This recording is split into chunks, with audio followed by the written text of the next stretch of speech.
বর্তমান সময়ে Russia Ukraine যুদ্ধের একটি বড় কৌশলগত পরিবর্তন লক্ষ্য করা যাচ্ছে। ইউক্রেন এখন সরাসরি রাশিয়ার অর্থনৈতিক মেরুদণ্ড অর্থাৎ তার জ্বালানি ও কৌশলগত পরিকাঠামোকে নিশানা করছে। রাশিয়ার আয়ের প্রধান উৎস হলো তেল ও গ্যাস রপ্তানি। বিশ্বের অন্যতম বৃহত্তর তেল ও গ্যাসের মজুদ রয়েছে রাশিয়ার কাছে। কিন্তু সম্প্রতি ইউক্রেনের ড্রোনের ক্রমাগত রাশিয়ার তেল শোধনাগার এবং জ্বালানি ডিপোগুলোতে সফল হামলা চালিয়েছে। এই হামলার ফলে রাশিয়ার অভ্যন্তরে তীব্র জ্বালানি সংকট তৈরি হয়েছে। কথাটা আপনাদের বিশ্বাস নাও হতে পারে, কিন্তু এটাই সত্যি। রাশিয়ার বিস্তীর্ণ শস্য অঞ্চলে কৃষকেরা এখন চরম দুশ্চিন্তায় পড়েছেন। ট্রাক্টর, পাম্প এবং ফসল পরিবহনের জন্য প্রয়োজনীয় জ্বালানি না থাকায় তারা সময় মতো ফসল ঘরে তুলতে পারছেন না।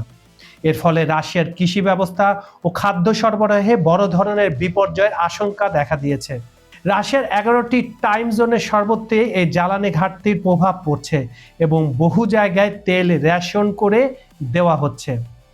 ইউক্রেনের উদ্দেশ্য স্পষ্ট, রাশিয়ার জ্বালানি খাতের উপর তীব্র চাপ সৃষ্টি করে ভ্লাদিমির পুতিনকে শান্তি আলোচনায় বসতে বাধ্য করা।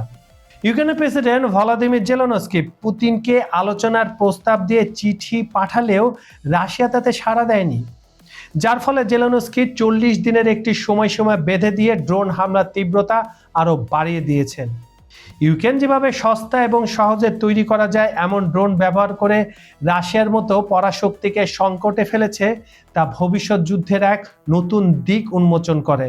এখানে ইরানের কথাও কিন্তু চলে আসে। আপনারা দেখেছেন 40 দিনের যুদ্ধে কিভাবে সস্তা ড্রোন দিয়ে মার্কিন যুক্তরাষ্ট্রকে নাজেহাল করে ছেড়েছে ইরান। এই সস্তা ড্রোন প্রযুক্তি যুদ্ধের পুরো সমীকরণ এখানেও বদলে দিয়েছে। ইউক্রেনীয় হামলার কারণে রাশিয়ার অভ্যন্তরে তেলের এমন সংকট তৈরি হয়েছে যে দেশ ভারতকে বিপুল পরিমাণ তেল সরবরাহ করছিল, আজ তারা নিজেরাই ভারত থেকে তেল আমদানি করতে বাধ্য হচ্ছে। একে ভূ রাজনীতির এক অভূতপূর্ব উল্টা পূরণ বলা চলে, মানে রথটা উল্টা ঘুরছে। আন্তর্জাতিক নিষেধাজ্ঞা না থাকলে রাশিয়া বিশ্বজুড়ে তেল সরবরাহ করতে পারে, অথচ আজ তাদের নিজেদের পেট্রোল পাম্পগুলোতে তেল নেই, এমন বোর্ড ঝুলছে। এই পরিস্থিতি মোকাবেলা করতে রাশিয়া ভারত থেকে সমুদ্র পথে গ্যাসোলিন আমদানি শুরু করেছে। শিল্প সূত্রের খবর অনুযায়ী ভারত থেকে ইতিমধ্যে প্রায় 60,000 থেকে 80,000 মেট্রিক টন গ্যাসোলিন রাশিয়ার উদ্দেশ্যে পাঠানো হয়েছে। এর পাশাপাশি 300 ও 400 টনে আরও 2টি ট্যাঙ্কার পাঠানো হচ্ছে। রাশিয়া বিভিন্ন দেশ যেমন বেলারুশ ও ভারত থেকে মোট 4 লক্ষ টন গ্যাসোলিন আমদানির পরিকল্পনা করেছে।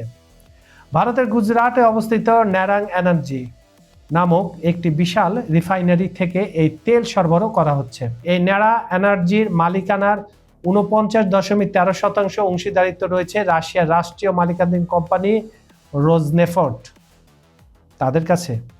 বাকি অংশ রয়েছে ইউসিপি ইনভেস্টমেন্ট গ্রুপ এবং ট্রাফিগুরা ক্যাপিটালের হাতে। অর্থাৎ রাশিয়া পরোক্ষভাবে ভারত থেকে তাদের নিজস্ব বিনিয়োগের পরিকাঠামো ব্যবহার করে এই সংকট কাটানোর চেষ্টা চালাচ্ছে। এদিকে ইউক্রেন যখন রাশিয়ার তেল ডিপো পুড়িয়ে দিয়ে নিজেদের বিজয়ী ভাবছিল, তখনই রাশিয়া তার চেনা ছকে এক ভয়াবহ পাল্টা আঘাত হানে।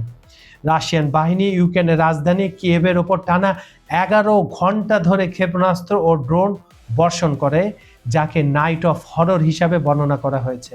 রাশিয়া মোট 74টি ক্ষেপণাস্ত্র এবং 496টি ড্রোন একযোগে নিক্ষেপ করে। কিয়েভের 30টিরও বেশি গুরুত্বপূর্ণ স্থান সম্পূর্ণ ধ্বংস হয়ে যায়। এই হামলায় অন্তত 21 জন নিহত এবং 90 জনেরও বেশি মানুষ আহত হন। ইতিহাস সাক্ষী, রাশিয়া আয়তনে বিশাল এবং তাদের পরাস্ত করা অসম্ভব। দ্বিতীয় বিশ্বযুদ্ধে হিটলারের জার্মান বাহিনী কিংবা নেপোলিয়নের ফরাসি বাহিনী যখন রাশিয়ার ভেতরে ঢুকে পড়েছিল, তখন রাশিয়ানরা পিছিয়ে গিয়ে তাদের প্রধান সেনাপতি অর্থাৎ জেনারেল উইন্টারকে কাজে লাগিয়ে শত্রুদের নিশ্চিহ্ন করেছিল।